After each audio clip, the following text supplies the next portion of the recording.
FM 99.3 KNSI. Welcome to the latest edition of Taking You Home with VoigtJohnson Real Estate. Now, remember, you can hear this show Thursday mornings at 7:23 and again at 12:53 Saturday afternoon. Also remember, start that home search at VoigtJohnson.com. Brandon Johnson, good morning, sir. Good morning, Bob. Boy, again, answers, and this is the thing that I like so much about experience, right? Because after you've been in the game for a while, people have the questions, you have the answers. We try to.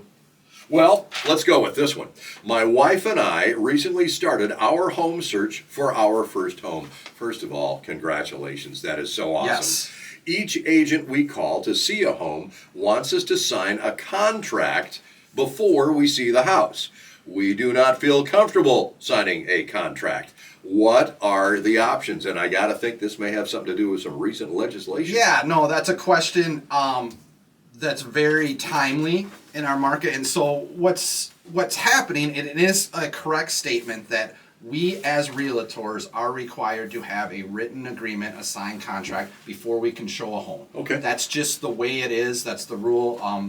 Throughout all 50 states, anyone who's a licensed realtor has to have a contract with a buyer to show them a home.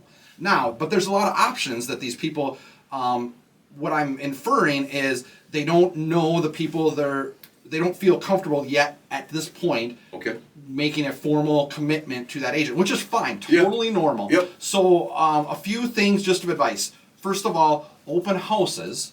You do not need any sort of written agreement, any sort of buyer's contract to go to open houses. Okay, so let me ask you this. Would you suggest doing it that way, going to those open houses, maybe seeing, putting your toe in the water, that kind of thing? Because these folks are going for that first one, right? But the problem, if you do that, you run the risk of that thing being sold. Right, and correct. What I would tell you is it's perfectly normal, and I think it's healthy to not sign a exclusive contract with the first person you meet not knowing anything about them. So it's good to want to know answers and know who you're committing to. Mm-hmm. And so that is completely healthy, and I applaud that. So a few things, you can sign what's called a non-exclusive agreement. Oh, okay. So that's you're going to see that more and more prevalent after these changes. So you do not have to sign an exclusive agreement with that particular agent. Now, what I would say is you have a couple options. You can interview. A lot of people think of interviewing realtors as just for listing your home. I was just going to ask you about that. That is not necessarily the case. We get a lot of potential clients and customers interview realtors for their buying representation as well too. That's my first recommendation. And so, okay, how do you know who to interview?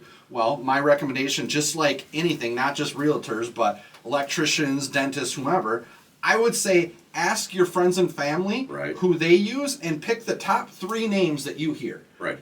There's a lot of good realtors throughout the entire central Minnesota area from all brokerages. Right. So find 3 or 4 names that your friends and family would recommend, and then interview each of them. And then if they're getting their names out there through your friends and family, they're probably all likely very capable and very good. So then it's going to come down to a personality fit. Who do you feel comfortable with? Right.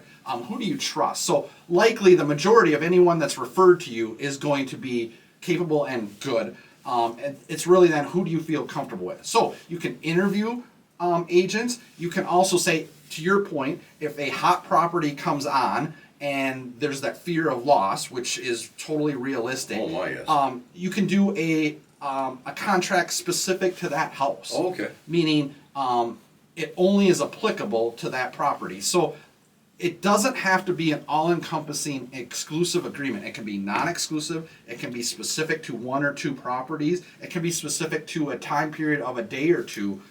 There's all sorts of options. So you do not have to feel like you are totally committing yourself unknown to someone in order to see that house. So you have a lot more options than you might think. Okay, what this tells me is also be ready, right? Start planning today, making sure that you have your finances in order, that you've got your house in order, basically, to go out there and look that you've got your letter of pre-approval ready to go, all that kind of stuff, while you are looking for that realtor. Because this process, you don't want to make a mistake on the largest investment in your home. Absolutely. Or in your life, rather, which is going to be your home. Two other tidbits. If you mentioned getting pre-approved, which 100% is a necessity to be prepared, right? Ask your local lender who they recommend. Oh, good idea. As a realtor. When you go to open houses, maybe you don't go to the open houses of the homes that you're interested in. Maybe you're going to open houses to get to know the realtor there, to start prospecting for realtors just to see who you feel comfortable with. So I would say be proactive, not just in your financing, right? But with who your choice of realtor is. Go on the brokerage websites, get a little bit familiar with the bios of the agents there.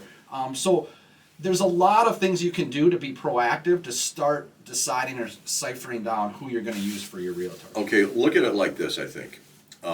You can sit there and wait for life to come to you. That doesn't work.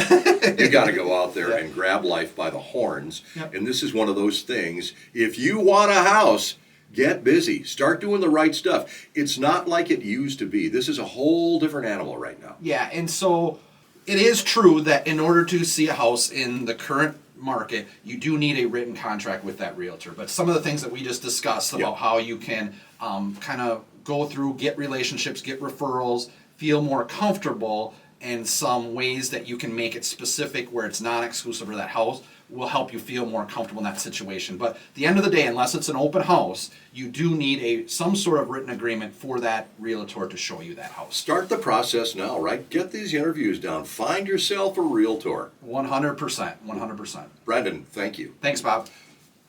Before I let you go, I have to ask you, how do we work with you at VoigtJohnson Real Estate? Sure, you can give us a call at 320-774-2400 or online at VoigtJohnson.com.